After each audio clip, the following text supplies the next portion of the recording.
Prenez soin de vous, un podcast par Uriel Attias, ostéopathe. Est-ce que la blessure est une exagération du sportif? Forcément. Il y a beaucoup de choses avec les réseaux sociaux qui circulent, il y a parfois des très bonnes choses et malheureusement, on tombe des fois sur des vidéos qui affirment, ou sur certains thérapeutes ou certaines personnes qui affirment que la blessure, c'est forcément une mauvaise gestion du sportif, c'est un énorme connard, il n'est pas assidu, etc., etc. Que ce soit au niveau professionnel, des sportifs pros dans différents sports, dans le foot, ou bien des patients qu'on a en cabinet, mais il a une mauvaise gestion, etc. Alors, moi je ne suis pas d'accord du tout avec ça. Il y a des blessures qui sont malheureusement inévitables. Et des fois, moi j'aime bien donner cet exemple en cabinet, on peut sortir dans la rue et se prendre un bus. Il y a 1000 facteurs qui font qu'on s'est pris ce bus, on est bien d'accord, mais parfois c'est la faute à pas de chance. C'est un concours de circonstances qui mène à ça. Et en fait, sur la blessure sportive, c'est pareil. Il y a parfois des momentum, c'est-à-dire un moment, il y a tout qui est aligné pour que la fibre musculaire, elle pète, pour que il y a une contrainte qui est exercée sur l'os de telle manière, donc du coup l'os, il cède, etc., etc. Alors, ça ne veut pas dire que la prévention n'a pas un rôle à jouer. À mon sens, la prévention, elle va, quoi qu'il, participer à la réduction de la contrainte exercée par le traumatisme et donc du coup améliorer le pronostic du traumatisme. Je m'explique.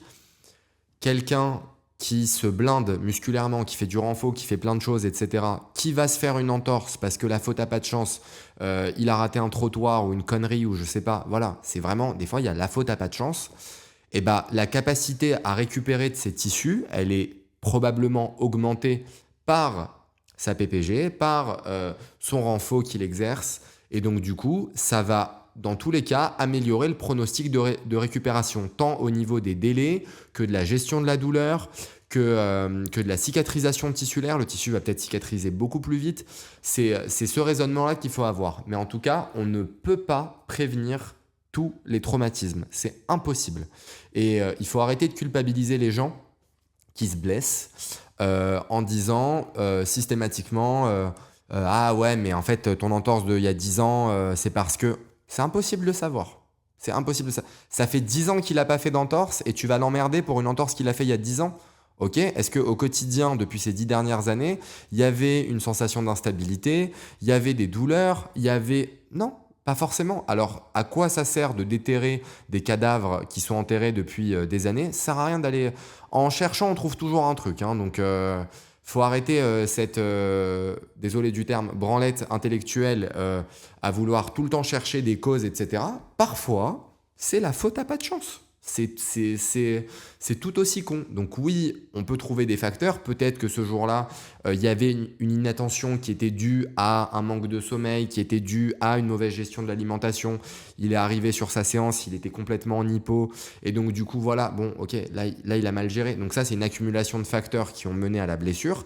Il y a des facteurs qui mènent à de la blessure. Mais en tout cas, est-ce que un sportif qui est hyper en forme, alors il gère hyper bien son alimentation, il fait hyper bien son renfort, il arrive, il est au top de sa forme, etc. Est-ce que lui, il peut pas se blesser ? Bah si. Que ça soit dans des sports collectifs où il y a un mec qui va venir et qui va avoir un geste qui va être violent et malheureusement, ça c'est complètement imprévisible. Que ça soit dans un sport qui est solo où malheureusement ce jour-là, l'environnement autour, il y a une connerie qui se passe et c'est inévitable parfois. Donc faut pas culpabiliser de trop les sportifs qui se blessent avec c'est forcément une mauvaise gestion. Faut identifier les paramètres de prévention qui auraient pu limiter la gravité de la blessure. Ça, c'est une gymnastique intellectuelle qui est intéressante à avoir avec le sportif. Après, bon, voilà, le contexte, il faut évidemment regarder le contexte. Si la personne, la veille au soir, elle est sortie, elle s'est bourré la gueule avec ses potes, elle est arrivée éclatée sur sa séance, elle a mal bouffé, etc. Et bam, blessure, bon, oui, là oui, c'était potentiellement, encore une fois, évitable. Encore que, est-ce que c'est sûr que ça aurait été évitable ? On ne sait pas, on n'est pas devin. Donc, en fait... Il y a des facteurs qui peuvent participer. C'est important de souligner ça. C'est possible. C'est impossible de dire avec détermination, c'est sûr que c'est ça qui a mené à ça. Donc il y a des facteurs qui peuvent augmenter le risque. Il y a des facteurs qui peuvent limiter le risque. Mais maintenant, s'il y a blessure, c'est pas forcément de la faute de la personne qui a mal géré à tous les niveaux et qui fait n'importe quoi. Donc, si vous vous êtes à un jour blessé, déculpabilisez-vous. Parfois, malheureusement, c'est la faute à pas de chance. Ça arrive, c'est inévitable. Comme vous pouvez sortir de chez vous et vous prendre un bus.